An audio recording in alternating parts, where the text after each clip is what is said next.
Hello बच्चों, welcome back. तो जैसा कि आपने मेरे लास्ट वीडियो में देखा होगा, मैंने आपको बताया था कि नेक्स्ट 3 मंथ्स में हम किस तरह से IIT JEE एडवांस की तैयारी कर सकते हैं अच्छे मार्क्स लाने के लिए।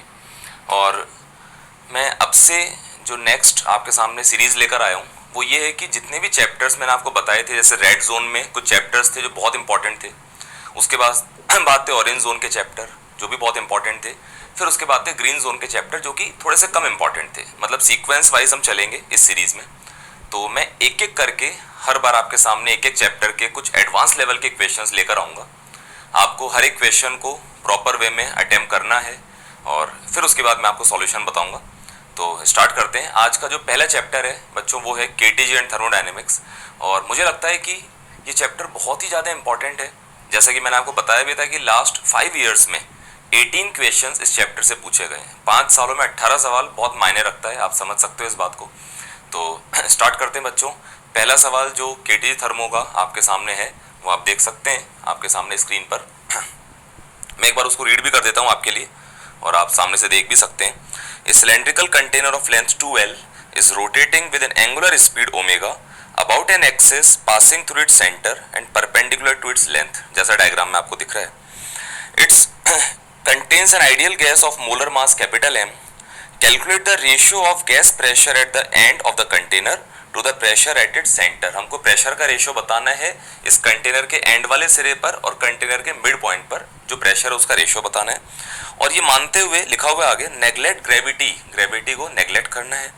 And assume that temperature of gas through out the container is capital T, कि मानते हुए चलना है कि पूरे इस कंटेनर में गैस का टेम्परेचर सब जगह कितना है T।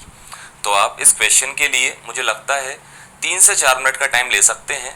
इतने टाइम में आप अटेम्प्ट करने की कोशिश करें, अपना आंसर निकालें वीडियो को पॉज करते हुए, उसके बाद आकर मेरे सॉल्यूशन को देखें। ठीक है, तो सॉल्व करते हैं बच्चों। देखो क्वेश्चन में गिवन है कि इस तरह का एक सिलेंड्रिकल कंटेनर है जिसको हम सेंटर से पास होने वाली एक्सिस के अबाउट कांस्टेंट ओमेगा से घुमाते हैं। अंदर आइडियल गैस के पार्टिकल्स हैं जिनका मोलर मास गिवन है, टेम्परेचर सब जगह कैपिटल T है और हमको प्रेशर का रेशियो बताना है एंड वाले सिरे पर और मिड पॉइंट पर। देखो क्या तरीका होना चाहिए। सबसे पहले तो हम ये सोचेंगे कि आइडियल गैस के लिए जो इक्वेशन होती है बच्चों वो तो पता है आपको, PV equals to nRT। Volume को उधर ले जाऊंगा तो P equals to number of mole को लिखो mass of gas divide by molar mass of gas divide by ये वॉल्यूम इनटू RT। हम जानते हैं मास बाय वॉल्यूम को क्या लिख सकते हैं, डेंसिटी। तो यहाँ से क्या आ जाएगा, P by rho equals to RT by M, जो कि बहुत फेमस इक्वेशन है, डायरेक्ट आपको याद होनी भी चाहिए। ठीक है, अब आगे।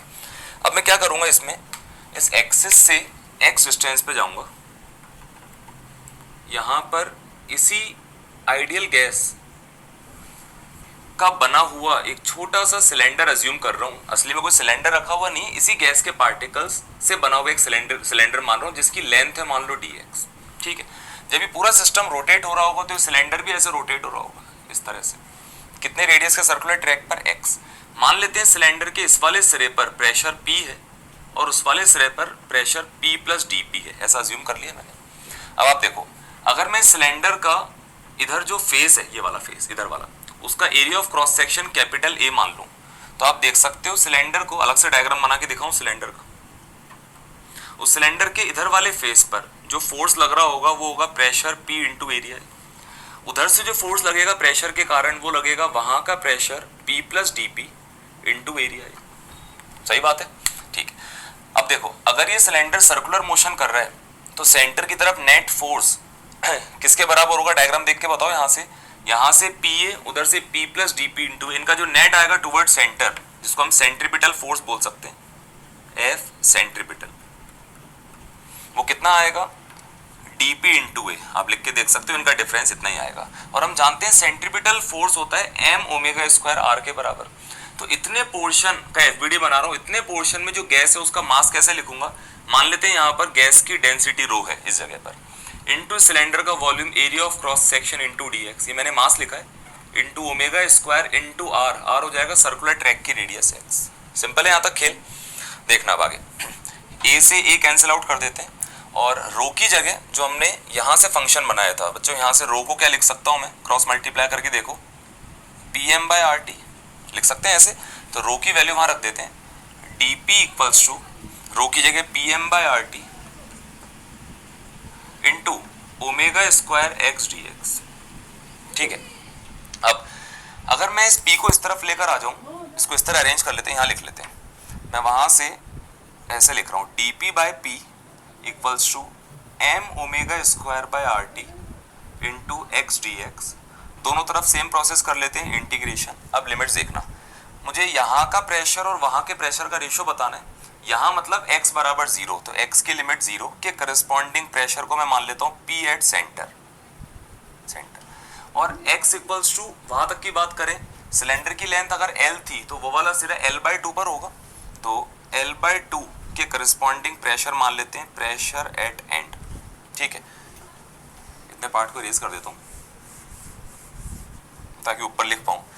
अब तो इंटीग्रेट कर सकते हैं आराम से, कितना हो जाएगा बच्चों, एल एन पी, और इसमें रेशियो निकालेंगे तो P end upon P centre equals to, यहाँ ये जो पूरी टर्म है, ये वाली टर्म, ये तो है M omega square by R T, constant है तो बाहर आ जाएगा, एक्स का एक्स स्क्वायर बाय 2, और लिमिट रखेंगे तो इसका स्क्वायर बाय 2, तो कितना हो जाएगा, एल स्क्वायर बाय 8।